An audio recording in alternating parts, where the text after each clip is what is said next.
Good afternoon mga idol at magluluto naman tayo ng pansit gisado. Ayan yung ating liver at yung pork.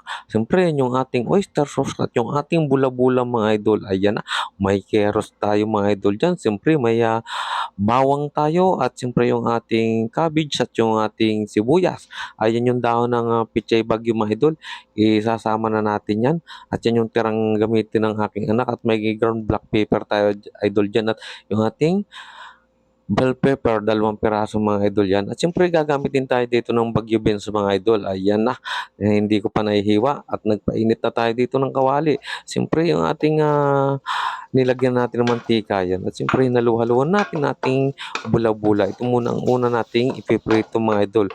Tapos paprito natin yan. Siyempre isisit aside natin yan. Ayan na, luto na mga idol yan. Parang nasobrahan mga idol lang pagkaluto yan. Pero okay lang yan. Tamang-tama lang yan. Ayan na, tanggalin natin yan para naman sa ganun magigisa na tayo dito ng iba nating mga sangkap mga idol. Ayan. Okay, at ito naman ilagay natin itong ating pork. Yung pork yan idol ay natin, pinakuluan natin yan para matanggal natin yung maruruming bula. Yung mga bula-bula niya, yung impurities mga idol. Ayan, siyempre bago hinugasan natin yan. At yan pag mamantikain natin mga idol dyan sa sarili niyang lalabas niya sarili niyang mantika dyan at doon tayo kukuha ng panggamit sa ating pagigisa ng ating bawang at sibuyas. Ayan na, malapit na magmantika idol yan. Okay, halu-haluin natin papagayon at papagarni. Ayan na, at lalabas na ang kanyang mantika at nagmamantika na mga idol yan. Okay, at yan namang mantikang yan ay napakarami mga idol. Yan naman hindi natin gagamitin lahat. Yan ay itatapon natin kasi yan ay napakasama naman sa kalusugan ng mantikang yan. Kita nyo idol, napakarami talaga. Kasi marami nga akong taba na inilagay dito kasi gusto ko yung maraming taba. Ayan na. At tanggalin na natin yan. Itatapon na rin natin idol yung mantika na yan. Magtitira lang tayo ng pagigisan dyan. Shout out po sa inyong lahat dyan. Sa pila po ng tricycle dyan sa labas. Kumusta na po kayong lahat dyan? Ito si Kuya Nelson. Ayan na.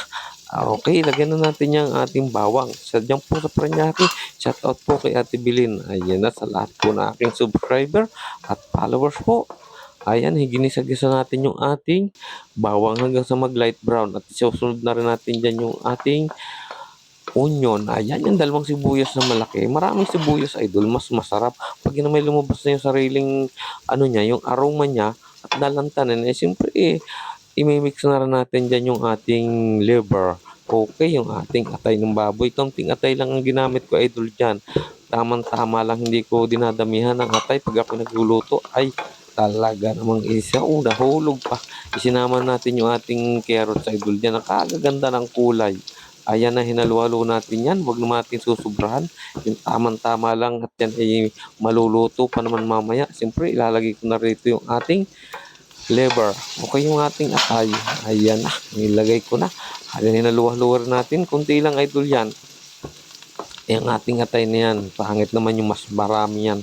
Hindi baling marami idol yung ating sangkap na pork. Huwag lang mas maparami yung ating atay dyan. Ayan na. Pag yan ay naging tostado na siyempre mga idol ay okay na yung atay na yan. At siyempre lalagyan natin yung ating beans, yan, yung ating beans, ilagay na natin at para naman sa ganun yung maluto. Yan ang inuuna ko at medyo matagal-tagal maluto yung ating carrots saka yung ating bagyo beans na yan. At ang susunod naman natin, siyempre, yung mga gulay na madaling maluto. Ayan na. At siyempre, maglalagay tayo idol dyan ng, ating paminta. Ilagay natin yung ating paminta mga idol. Mamaya magdadagdag pa tayo ng paminta dyan.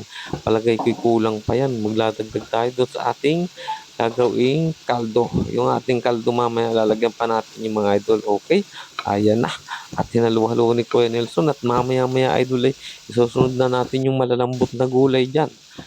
Okay, para hindi mo ma-overcook, natin matigas yan yung mga likod nung yung mga buto nung mga sangsa ng ating pichay bagyo. Ayan, ginamit na rin natin. Sana repulyo lang idol ang gagamitin natin dyan. Ay nangihinayang naman tayo doon. Siyempre, ginamit na rin natin. Ayan, napakaganda ng kulay. Ulam na ulam natin. Inalagay na rin natin yung ating 2 pirasong bell pepper, mga idol. Nakapupula naman. Ayan na, ibang-iba ang boses si Kuya Nelson, mga idol. At medyo tayo talagang inabot ng ulan mga idol kanina sa biyahe. Ayan, kagagaling lang natin idol sa biyahe kanina. Siyempre, isa tayong tricycle driver, inilagay natin yung ating pichay bagyo. Ayan na.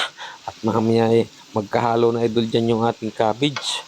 Ginamit na rin natin yung ating pichay bagyo at baka masira lang yun, napakasayang yung idol. Siyempre, halo-haloin lang natin yan hanggang sa mamix natin yung lahat ng gulay hanggang sa lumambot. Ayan na. At inilagyan natin dito yung ating prinitong bula-bula. Ayan, okay naman idol. Hindi naman siya mapait. Yung tamang-tama lang yung ating pagka-prito niyan. Ang sarap niyan idol. Kung may sausawa ng ano yan, ng sausaw mo lang sa mantumas yan, okay na yung ating bula-bula na yan. Okay na rin yan. Hinalo na ni Kuya Nelson. Ayan na, luto na yan. Kailangan hindi naman overcook idol yan. At yan ay ipakaluto niya na siyempre hahanguin natin yan. At isisit aside natin yan. Okay, luto na yan. At tanggalin na natin yan dyan. Oh, pwede na idol kumain. Pwede ng pang-ulam sa kanin talaga. At yan ay napakalasa na naman idol yung ating gulay na yan. Ayan. Talaga namang ulam na yan. Shout out po sa inyong lahat. Diyan po sa Paranaque kay Ate Bilin. Ayan, sa Katanawang Quezon po. Ayan na. Shout out po sa inyong lahat dyan. Tabi na natin yung ating gulay. Naisit aside na natin. At napakaganda idol ang pagkakaluto natin at hindi overcook. Okay? At magpapakulo tayo idol dito ng tubig. At siyempre, inilagay na natin dyan yung ating cubes, pork cubes, saka yung ating ground black pepper. Ayan na, hinalo-halo na ni Kuya Nelson. Haluin natin ng papagayon at papagarni. Ayan na, at pag kumulo naman idol yan, ay siyempre, yan, maglalagay tayo ng soy sauce. Kaunti lang, alalay lang ang paglalagay natin ng soy sauce niyan. Okay?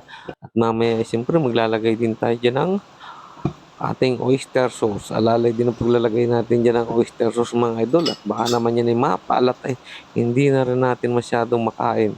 Mahirap maghabol pag napasobra. Ayan na, okay na raw. Talaga namang mamaya may pagkuluan yan. Ilalagay na rin natin yung ating pansit canton na yan. Ilagay natin yung oyster sauce. Sa rin natin at sayang naman idol yan pag yan ay hindi natin sinaid yan. Okay, kot-kotin natin yan. At medyo talagang kuluan na yan. Ayan, hugas-hugasan natin yan. Para naman yung natitirang oyster sauce ay mapasama dyan. Sayang idol at napakamahal ng ating mga sangkap dyan. Ayan na. At mamaya may ilalagay na natin dyan yung ating pancit canton. Okay, ilagay na natin yan. Pwede na yan. Ayan. Ilubog-lubog lang natin yan. Pag yan naman lumambot yan, talaga namang tamang-tama lang ang sauce niyan. Yan alam natin ang sauce idol niyan. Sukat na sukat na. Okay, ilubog-lubog natin at mamaya-maya ibababa naman yan. Okay mga idol, hinalo na ng hinalo ni Kuya Nelson. Binatibot na ayan po. Ang pancit canton ni Kuya Nelson, pang merienda yan. Okay na, ayan na. Medyo maluluto na. Pangit din naman idol dito yung overcook. Kailangan dyan ay yung katamtaman lang. Pangit din naman yung dyan, yung half cook. Yung tamang-tama lang. Ang gusto ko dyan idol ay yung may kintab. Ayan, balik-balik na rin lang natin para magparehas ang pagkakaluto niya. Okay mga idol, ayan na. Talagang ilagay na natin yung ating mga gulay na yan para yan mamix natin at tayo yung makakain ng mga idol. At kaganda-ganda na ng kulay. Talagang gusto ko nga dyan sa pancit canton ay yung maraming gulay, maraming sahog na gulay pero half cook lang. Ayan na, halu-haluin lang natin para mamix natin ng ayos yung ating mga gulay dyan sa ating pancit canton. Ayan, okay na. Malapit na tayo mga idol kumain. At yan ay luto na naman mga idol. Okay, talaga namang napakaganda na ng ating pagkakaluto talaga niyan. At ang gusto dyan sa canton mga idol ay yung may kintab. Ayan, luto na idol yan. Yan, binabali-baliktad natin para naman mabalance yung pagkakalagay ng ating gulay.